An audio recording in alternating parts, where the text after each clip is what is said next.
right, folks, what is going on? This is episode 687 of the First and Frame Rate Show. I am VF Baller. Over here, we talk about Georgia Southern and Atlanta Falcons football.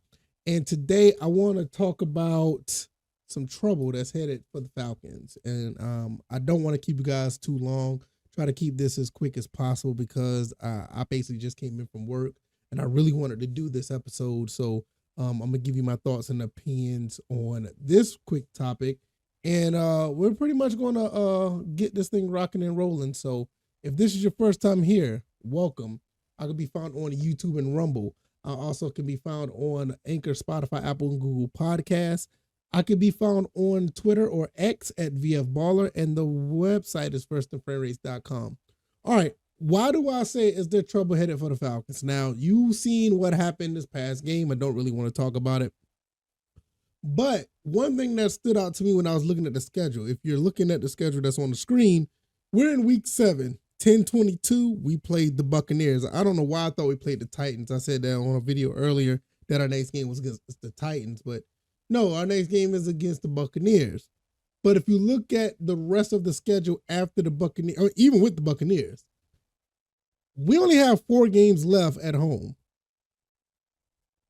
The Falcons, for the most part, are very good at home outside of this past game, but they're very good at home, but they have struggled on the road. I think they lost their last 8 of 13 on the road. I don't want to make a big deal out of this because, like I said, you play when you play. But when you look at what's ahead, let's just say, for instance, we won all our home games here on out. I mean, you're looking at another 7-10 season. Can they win on the road?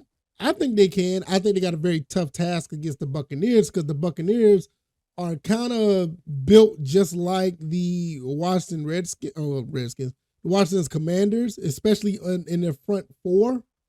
So running the ball may not be our forte in that game. But looking at the rest of the schedule, it's not a bad schedule, but it all goes back on what we do on offense. And if we don't do what we can do on offense, what we know we can do, this could be a real problem for the Falcons. Now, I'm not about to go through all the games and say what could be what because teams change from week after week. But one thing that has been consistent is us on the road has not been very good. So I really don't want to have another 7-10 season. I really don't want an 8-9 season. I want us to have 10 wins or more. Now, we have 11 games left. We need to win 7 of those games to have a 10-win season. We got to win 7 of them. 4 of them are going to be at home. What 3 games can we win on the road? If that's just if we do win our home games, but like I said, we just don't know. I'm not trying to put bad juju on the team, but the history is history, and there's a real problem here. Something needs to be done. Defensively, this team is really good. I have no issue with the team defensively. There's plenty of times this defense have been stymieing or stifling other teams, and we've been put in a really good situation. I think we're like in the top 8 in total defense. We're really good on defense. But if we can't do anything offensively, even we only had 6 games so far. You're looking at this schedule, and I'm not trying to look ahead from opponent to opponent, but when you look at the schedule, it's like we need to pick some things up ASAP. And it needs to start us against the Buccaneers. That's for first place in the division.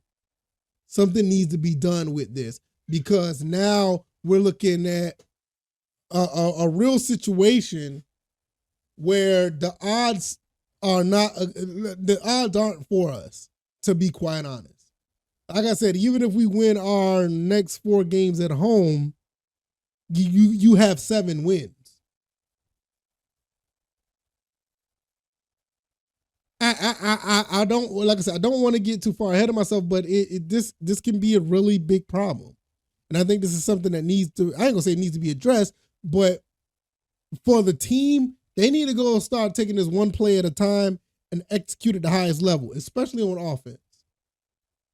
because what I see going forward is not something that's really favorable for the team.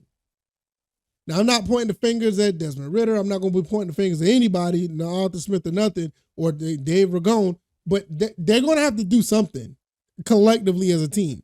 Defensively, I don't have a problem. Offensively, now that's going to be an issue. Now, what I see here is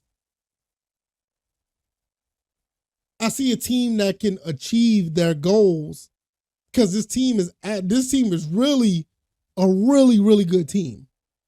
I've said this on record that looking at this schedule, if you're looking at it on the screen, this team could have won 14 games. Now, I'm not joking when I say that.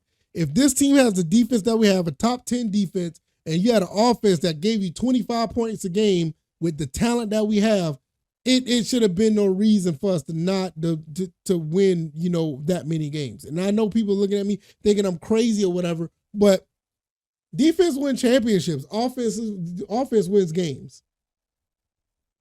And if the defense is going to give up, less than 20 points a game, I've been saying this since the Mariota era, if this team going to give up 20 points a game, above average quarterback play, you win the games. You could have won the game this past week if the coaching staff was okay and knowing what they next, if they were just okay and actually called the plays correctly, not making Desmond Ridder panic.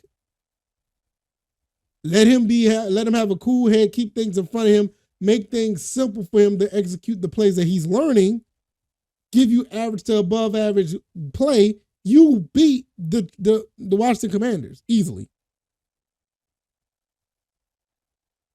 You don't throw 3 interceptions and only lose by 8. Well, you lose by 8 if you don't kick the field goal at the extra point, but that's another story for another day. But I'm going to get out of here. I'm not going, like I said, I'm trying not to go past the 10-minute mark. I wanted to keep this quick and simple. Is trouble headed for the Falcons? I don't know. But looking at this, the odds aren't in our favor. We need to do something fast. And it starts with Tampa Bay. I'm going to be talking about Georgia Southern football tomorrow. I'm not going to really dwell into the Falcons. I'm going to leave that there, so you leave this here so you guys can talk about it, marinate on it. Hopefully you guys give me some feedback. Let me know what you guys think. But I don't like what I see here. Hopefully, things would be okay to the point where we can at least win 6 of these games. At the very least, 6 of the next 11 games. I mean, I know that's still asking a lot, but I mean that's still mediocre, but I don't know. If you like this commentary, hit the like button, share this podcast, subscribe to the channel if you haven't already. Let me know what you guys think. Am I tripping? Do you look at the schedule? Do you see what I see? Do you think these guys can win more than 4 games? Because I think they're money in the bank when it comes to home games. I think they play very well at home, but the away games scare me. They really do. Even the one against Chicago. I could be found on YouTube and Rumble. I'm also on Anchor, Spotify, Apple, Google Podcasts. The Twitter handle is VFBaller, and I could be found on firstandframerates.com. Check the website over there if you want to support the show and or subscribe to any of the podcast avenues. All right, y'all, I'm going to get up out of here. Y'all take it easy, and y'all be blessed. Peace.